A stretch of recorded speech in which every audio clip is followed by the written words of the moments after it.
ಅಧಿಕಾರಿಗಳ ಕಚೇರಿ ಮುಂದೆ ಧರಣಿ ಮಾಡಿ ಸುಮಾರು 12 ಒತ್ತಾಯಗಳು ಒಳಗೊಂಡಂತೆ ಎಸಿ ಅವರಿಗೆ ಮನವಿ ಪತ್ರವನ್ನು ಸಲ್ಲಿಸುವ ಕಾರ್ಯಕ್ರಮ ಇವತ್ತು ಹುಣಸೂರಿನಲ್ಲಿ ಮಾಡ್ತಾ ಇದ್ದೀವಿ.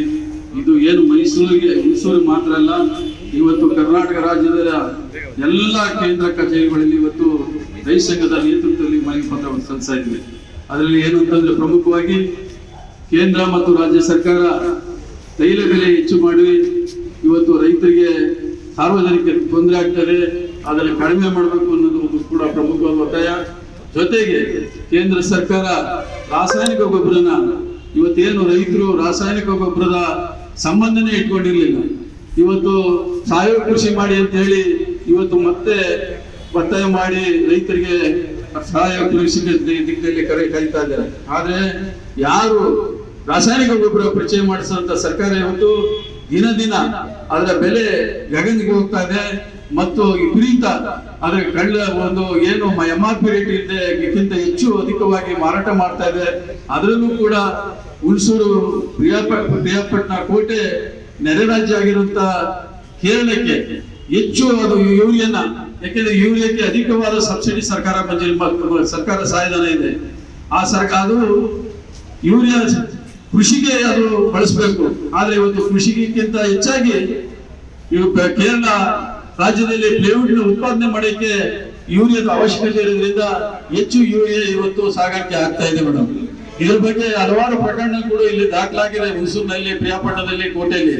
ಆದ್ರೂ ಕೂಡ ಅದರ ನಿರ್ದಿಷ್ಟವಾದ ಕ್ರಮ ತಗೋತಾ ಇಲ್ಲ. ಅದರ ಒಂದು ಕಳ್ಳ ಮಾರ್ಗದಲ್ಲಿ ಇವತ್ತು ಕೂಡ ಕೇರಳಕ್ಕೆ ಇವತ್ತು ಯೂರಿಯಾ ಸಾಗಾಣಿಕೆ ಆಗ್ತಾ ಇದೆ. ಅಷ್ಟೊಂದು ಅಧಿಕವಾದ ಒಂದು ಸಬ್ಸಿಡಿ ಸಹಾಯಧನ ಇರುವಂತಹ ಸಹಾಯಧನದ ಸರ್ಕಾರದ ಸ್ವತ್ತು ಇವತ್ತು ಕೇರಳದಲ್ಲಿ ಕಾರ್ಖಾನೆಯವರಿಗೆ, ಪ್ಲೇವುಡ್ ಕಾರ್ಖಾನೆಯವರಿಗೆ ಕಮರ್ಷಿಯಲ್ ಆಗಿ ಅವರು ಖರೀದಿ ಮಾಡಬೇಕು. ಅದನ್ನ ಬಿಟ್ಟು ಇವತ್ತು ಸಹಾಯಧನದ ಹಣದ ಕಡಿಮೆ ದುಡ್ಡಲ್ಲಿ ಏನು ರೈತರು ಕೊಡ್ತಾ ಸಿಗ್ತಾ ಇರುವಂತಹ ಯೂರಿಯಾ ಅವರು ಬಳಕೆ ಆಗ್ತಾ ಇದೆ. ಇದು ಒಂದು ದೊಡ್ಡ ದಂಧೆ ಆಗಿದೆ.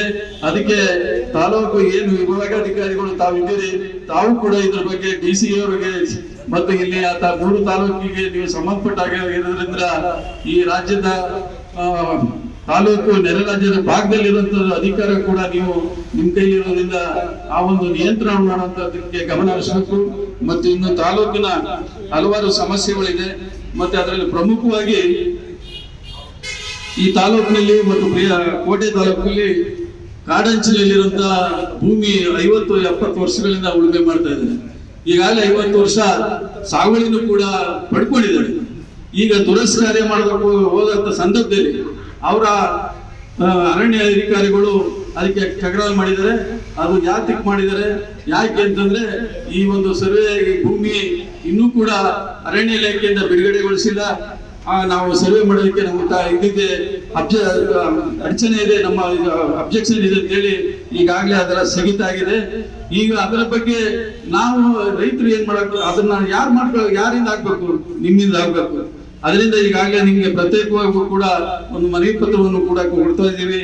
ತಕ್ಷಣದಲ್ಲಿ ಏನು ಅರಣ್ಯ ಇಲಾಖೆಯವರ ಉನ್ನತ ಅಧಿಕಾರಿಗಳನ್ನ ನಿಮ್ಮ ಅಧ್ಯಕ್ಷತೆಯಲ್ಲಿ ನಿಮ್ಮ ಕಚೇರಿಯಲ್ಲಿ ಸಭೆ ಕರೆದು ಅದು ನಿಮ್ಮ ಮಟ್ಟದಲ್ಲಿ ಇತ್ಯರ್ಥ ಆದ್ರೆ ತೊಂದರೆ ಇಲ್ಲ, ಅದನ್ನ ಬೇಗ ಇತ್ಯರ್ಥಗೊಳಿಸಿ.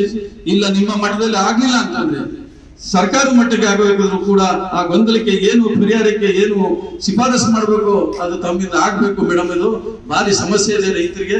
ಅವರು ಆ ಭೂಮಿ ಅಭಿವೃದ್ಧಿಗೊಳಿಸಕ್ಕೆ ದುರಸ್ತಿ ಮಾಡೋದಕ್ಕೆ ಭಾರಿ ತೊಂದರೆ ಆಗ್ತದೆ. ಅದ್ರ ಬಗ್ಗೆ ನೀವು ಕೂಡಲೇ ಒಂದು ಸಭೆಯನ್ನು ಕೂಡ ಕರಿಬೇಕು ಅಂತ ಹೇಳಿ ಇವತ್ತು ಮನವಿ ಪತ್ರ ಜೊತೆಗೆ ನಿಮಗೆ ಪ್ರತ್ಯೇಕವಾಗಿ ಅದನ್ನು ಕೂಡ ಮನವಿ ಮಾಡ್ತಾ ಇದೀವಿ. ಇನ್ನು ಕೆಲವಾರು ಸಮಸ್ಯೆಗಳು ಒಳಗೊಂಡಂತೆ ಕೇಂದ್ರ ಮತ್ತು ರಾಜ್ಯ ಸರ್ಕಾರಕ್ಕೆ ತಮ್ಮ ಮೂಲಕ ಇವತ್ತು ರೈತ ಸಂಘದ ನೇತೃತ್ವದಲ್ಲಿ ಮನವಿ ಸಲ್ಲಿಸ್ತಾ ಇದೀವಿ. ತಾವು ಸರ್ಕಾರಕ್ಕೆ ಕಳಿಸೋದ್ರ ಮೂಲಕ ಮತ್ತು ನಮ್ಮ ಮನವಿ ಪತ್ರ ಕಳಿಸಿದ ನಂತರ ಅದಕ್ಕೆ ಯಾವುದೇ ಒಂದು ಪ್ರತಿ ಉತ್ತರ ನಮ್ಗೆ ಸಿಗ್ತಾ ಇಲ್ಲ. ಕೊನೆಗೆ ನಮ್ಗೆ ಸರ್ಕಾರದಿಂದ ಮಾಹಿತಿ ಬರದೇ ಇದ್ರು ಕೂಡ ಇಂಥ ದಿವಸ ಈ ಸರ್ಕಾರಕ್ಕೆ ನಾವು ಈ ಒಂದು ಶಿಫಾರಸು ನಿಮ್ಮ ಮನವಿ ಪತ್ರವನ್ನು ನಾವು ಕಳಿಸ್ಕೊಂಡಿದ್ವಿ ಅನ್ನೋದು ಕೂಡ ನಿಮ್ಮ ಕಚೇರಿಯಿಂದ ನಮ್ಗೆ ಯಾವ್ದು ಮಾಹಿತಿ ಸಿಗ್ತಾ ಇಲ್ಲ. ಯಾಕೆಂದ್ರೆ ಇಷ್ಟೊಂದು ಕೆಲಸದ ಒತ್ತಡದಿಂದ ಕೂಡ ಕೃಷಿ ಚಟುವಟಿಕೆಯಲ್ಲಿ ಇವತ್ತು ಬರದ ಈ ಛಾಯೆ ಇದ್ರು ಕೂಡ ಇವತ್ತು ರೈತರು ನಿನ್ನೆ ಮೊನ್ನೆ ಮಳೆ ಬಂದಿರೋದ್ರಿಂದ ಹೆಚ್ಚು ಸಂಖ್ಯೆಯಲ್ಲಿ ಬಂದಿರೋದು ಕೂಡ ಕೆಲವು ಸಂಖ್ಯೆಯಲ್ಲಿ ಬಂದಿದ್ದೀವಿ. ಇಂಥ ಸಮಸ್ಯೆಗಳನ್ನ ತಮ್ಮ ಗಮನಕ್ಕೆ ತಂದಾಗ ಅದಕ್ಕೆ ಜವಾಬ್ದಾರಿಯಾಗಿ ನಿಮ್ಮಿಂದ ನಾವು ನಿರೀಕ್ಷೆ ಮಾಡಬೇಕಾಗಿರುವಂತ ಉತ್ತರನೂ ಸಿಕ್ಕಿಲ್ಲ ಅಂದ್ರೆ ಅದು ಬಾರಿ ಆಡಳಿತ ವ್ಯವಸ್ಥೆಯಲ್ಲಿ ದುಷ್ಪರಿಣಾಮ ಬೀಳ್ತದೆ. ಅದಾಗಬಾರ್ದು. ಅದು ನಿಮ್ಮ ನೀವು ತಾವು ಬಂದಿದ್ದೀರಿ, ನಿಮ್ಮ ಮೂಲಕನಾದ್ರೂ ಮುಂದೆ ಏನು ನಾವು ಮನವಿ ಪತ್ರವನ್ನು ಸಲ್ಲಿಸ್ತೀವಿ ಅದಕ್ಕೆ ಮಾಹಿತಿನೂ ಕೂಡ ನಮ್ಮ ಅಡ್ರೆಸ್ ಇರ್ತದೆ.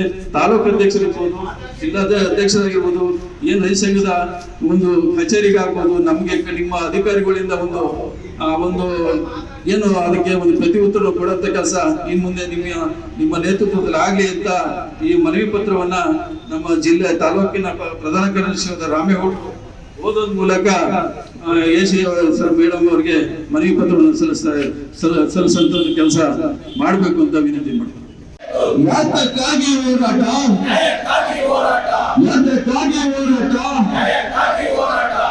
ತೈಲ ಮತ್ತು ರಾಸಾಯನಿಕ ಗೊಬ್ಬರಗಳನ್ನು ಹೆಚ್ಚು ಮಾಡಿರುವ ಕೇಂದ್ರ ಮತ್ತು ರಾಜ್ಯ ಸರ್ಕಾರಕ್ಕೆ, ರಾಸಾಯನಿಕ ಗೊಬ್ಬರವನ್ನು ಹೆಚ್ಚು ಮಾಡಿರುವ ಕೇಂದ್ರ ಸರ್ಕಾರಕ್ಕೆ, ತೈಲ ಬೆಲೆ ಜಾಸ್ತಿ ಮಾಡುತ್ತಿರುವ ರಾಜ್ಯ ಮತ್ತು ಕೇಂದ್ರ ಸರ್ಕಾರಕ್ಕೆ ಅಯ್ಯಯ್ಯೋ